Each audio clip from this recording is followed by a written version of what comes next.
यदि मैं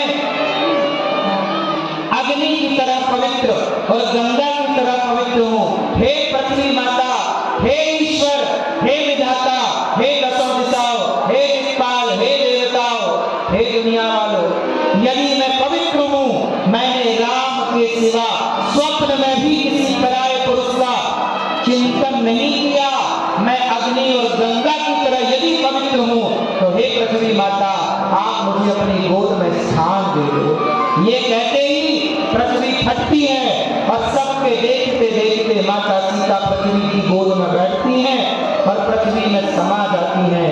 सब देखते रह गए। माता ने अपने पवित्रता का प्रमाण दे करके, लव को सौंप करके और अपनी लीला पूरी करके गई। जिस दिन माता सीता गई, वो राम जी के 11,000 वर्ष पूरे हो गए। वहां से राम जी के कार्यकाल के कितने वर्ष पूरे हुए?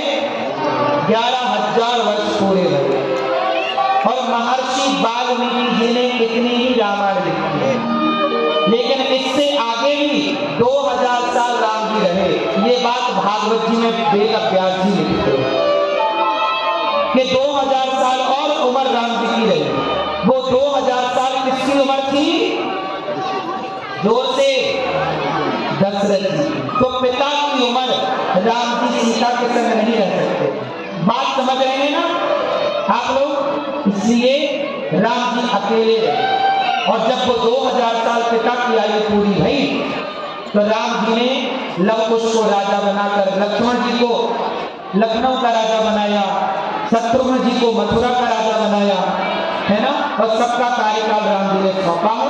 सबके बारे में वर्णन है कि किसे कहाँ का राजा बनाया।